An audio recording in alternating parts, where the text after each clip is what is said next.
Balasore train हादसे को लेकर अब तक की सबसे बड़ी बिग ब्रेकिंग निकलकर सामने आई है कि यह हादसा क्यों हुआ और कैसे हुआ।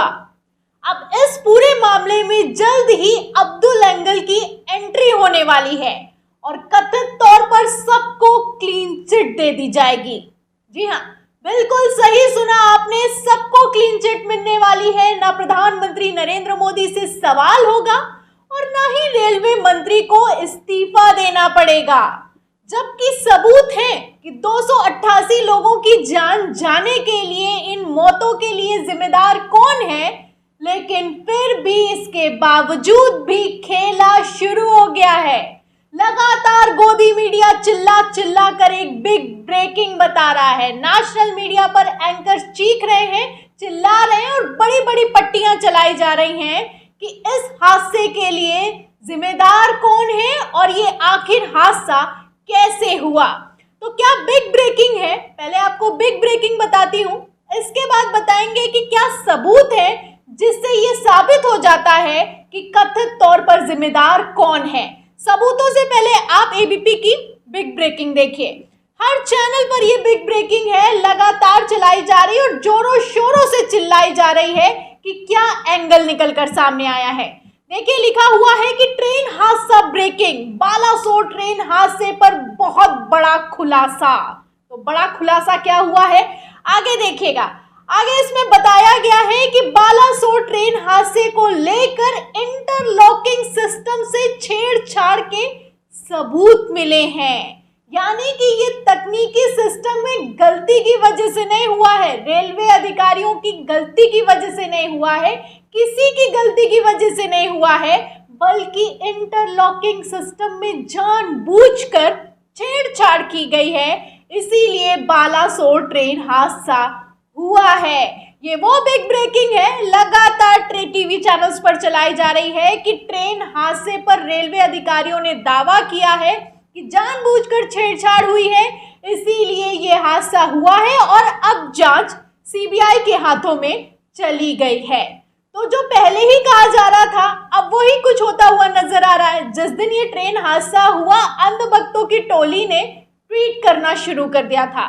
कहा जा रहा था कि इसमें जिहादी एंगल है, आतंकवादी एंगल है। सवाल होना था कि किसकी लापरवाही की वजह से हुआ है, कौन जिम्मेदार है, लेकिन नहीं, आतंकवादी और जिहादियों की बात होने लगी थी। अब आप देखिए कि वैसा ही कुछ होता हुआ भी नजर आ रहा है। खबर निकलकर सामने आई है कि जो इंटरलॉकिंग सिस्टम है उसमें जानबूझकर छेड़छाड़ की गई, इसलिए ये एक्सीडेंट हुआ है। इसके पीछे कौन जिम्मेदार है, इसकी जांच अब सीबीआई करेगी। और सीबीआई कितनी जांच करेगी और कब जांच करेगी और क्या निकलकर सामने आएगा, अब इसके लिए तो भगवान ही मालिक है। जब से ये खबर निकलकर सामने आई है, बिग ब्रेकिंग चलाई जा रही है, पब्लिक भी समझ रही है कि खेल कितना तगड़ा चला है और यही खेल है जो हर बार किया जाता है।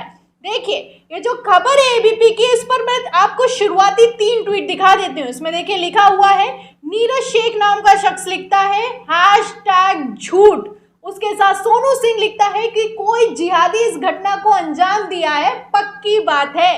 तो लोग समझते हैं कि अब जिहादी और आतंकवादी एंगल तो आने ही वाला है। आगे देखिए, एक और यूजर है, वो लिखते हैं कि अब अब्दुल एंगल की एंट्री जल्द होने वाली है। तो ये एंट्री होने वाली थी, लेकिन इस एंट्री में थोड़ी देर हो गई है। ये एंट्री होना ही था क्योंकि पहले दिन ही एजेंडा सेट किया जा रहा था और अब तो खबर भी निकलकर सामने आ गई है। वैसे मैं आपको बता दूं कि सबूतों के तौर पर एक चिट्ठी लगातार वायरल हो रही है, लेकिन इन सब के बावजूद, इस सबूत के बावजूद इसे साजिश का रूप दिया जा रहा है। एक चिट्ठी है, मैं आपको एक चिट्ठी दिखाती हूँ। देखिए, इस चिट्ठी में लिखा भी हुआ है कि इंटरलॉकिंग सिस्टम जो है उसको लेकर चिताया गया है और इसको लेकर चिट्ठी लिखी गई है कि इसमें जल्द से जल्द सुधार किया जाए वरना एक्सीडेंट हो जाएगा। दक्षिण पश्चिमी रेलवे ने लिखा है ये चिट्ठी, बाकायदा आला कमान को लिखा गया है, रेलवे अधिकारियों को लिखा गया है और ये चिट्ठी निकलकर सामने आई, तब से सोशल मीडिया पर वायरल हो रही है।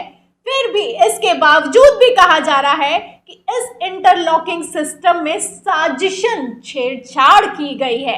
आप देखिए, कांग्रेस नेता हैं और अजय कुमार इसको शेयर करते हैं, इस चिट्ठी को, लिखते हैं कि किसकी लापरवाही, फरवरी में रेलवे के वरिष्ठ अधिकारी ने रेल मंत्री को चिता दिया था कि इलेक्ट्रॉनिक इंटरलॉकिंग सिस्टम ठीक नहीं है, इसमें जल्दी से जल्दी सुधार की जरूरत है। इसके बाद मई में रेल मंत्री साहब ने भारतीय रेलवे के इंफ्रास्ट्रक्चर को विश्वसनीय बताते हुए मोदी जी का भरपूर स्तुतिगान किया। और हुआ क्या? भीषण दुर्घटना हुई, जिसके लिए अब रेल मंत्री इंटरलॉकिंग सिस्टम की गलती बता रहे हैं। आखिर इतने सारे सुझाव और चेतावनी को नजरअंदाज क्यों किया गया? तो अब इंटरलॉकिंग सिस्टम की गलती पहले बताई जा रही थी और अब इंटरलॉकिंग सिस्टम भी नहीं जिम्मेदार है। कह रहे हैं कि इसके पीछे तो साजिश है, इंटरलॉकिंग सिस्टम तो हमारा बिल्कुल ठीक था, इसमें छेड़छाड़ की गई है। चलिए एक पल को ये मान भी लेते हैं कि ये जो इंटरलॉकिंग सिस्टम है इसमें जानबूझकर छेड़छाड़ की गई है, आतंकवादी एंगल है, जिहादी एंगल है। तो सवाल ये खड़ा होता है कि जिस कवच को लेकर ढोल नगाड़े बजाए गए, सुरक्षा सिस्टम की जिसकी बात की जा रही थी, वो कहाँ था? खबर देखिए, एक और खबर आपको दिखाती हूँ। खबर देखिए, बोलता है हिंदुस्तान की, इसमें लिखा है कि ट्रेन हादसे वाले रूट पर कवच के लिए आवंटित बजट का एक भी रुपया रेलवे ने खर्च नहीं किया। तो जिस कवच को लेकर बातें की जाती थी कि ट्रेनें आपस में नहीं टकराएंगी, पहले ही अलर्ट हो जाएगा, ब्रेक लग जाएगा, मैक्सिमम दूरी पर चलेंगी, वो कवच ही नहीं लगाया गया था और जो पैसे दिए गए थे उसका एक भी रुपया नहीं खर्च किया गया था। तो बात तय कीजिए कि इसके लिए जिम्मेदार कौन है? कवच के लिए बड़ी बड़ी बातें कर रहे थे, कवच क्यों नहीं लगाया था? इस सवाल को तो कम से कम जवाब दे ही दीजिए। वैसे मैं आपको बता दूं, अब इस पूरी खबर में मेन पॉइंट क्या है मैं आपको बताती हूँ।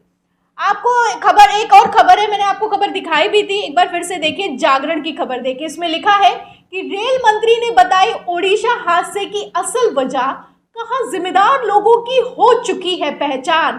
तो रेलवे मंत्री का अगले दिन बयान निकलकर सामने आया हादसे के अगले दिन, और कहने लगे कि हमें पता चल गया है कि इंटरलॉकिंग सिस्टम बदल दिया गया था, ट्रेन की पटरियां बदल दी गई थी, इसलिए इतना बड़ा हादसा हुआ है। जिम्मेदार लोगों को चिन्हित कर लिया गया है और कड़ी से कड़ी कार्रवाई जल्द से जल्द की जाएगी। तो अब यहाँ पर सवाल खड़ा होता है कि जिन्हें पहले जिम्मेदार बताया जा रहा था, क्या अब वो जिम्मेदार नहीं है? और अगर वो जिम्मेदार नहीं थे इस हादसे के लिए, तो रेलवे मंत्री ने इतना बड़ा बयान क्यों दिया कि हमने जिम्मेदार व्यक्तियों को पहचान कर लिए, उन पर कड़ी से कड़ी कार्रवाई की जाएगी? तो बयानों में खेल, खबरों में कितना बड़ा खेल है आप देख सकते हैं। जिसे अब साजिश बताया जा रहा है उसके लिए पहले कह दिया कि जिम्मेदार पता है और अब कह रहे हैं कि ये एक साजिश है। तो क्या सवाल करने हैं, क्या खेला चल रहा है, ये सब कुछ खबरों में साफ दिखाई दे रहा है। लेकिन इन सब के बावजूद सवाल करने वाली मीडिया तो बिग ब्रेकिंग चलाने में व्यस्त है कि ये एक साजिश के तौर पर किया गया है। तो खेल कितना बड़ा चल रहा है, कथित तौर पर क्या कुछ गेम प्लान है, क्या एजेंडा सेट किया जा रहा है, आप इन खबरों से अंदाजा लगा सकते हैं। इस पूरी खबर पर आपका क्या कहना है, हमें कमेंट बॉक्स में जरूर लिखें। वीडियो को ज्यादा से ज्यादा शेयर करें ताकि दूसरों को भी पता चल सके कि क्या हो रहा है और क्या बताया जा रहा है। सब्सक्राइब बटन दबाएं, बेल आइकन दबाएं ताकि हर खबर की नोटिफिकेशन आप तक पहुंचती रहे। मैं प्रियंका, आप देख रहे थे ऑनलाइन न्यूज इंडिया। फिर मिलते हैं अगली खबर के साथ, तब तक के लिए धन्यवाद। इस खबर को अभी लाइक करें, शेयर करें, अभी चैनल को सब्सक्राइब करें और घंटी जरूर दबाएं।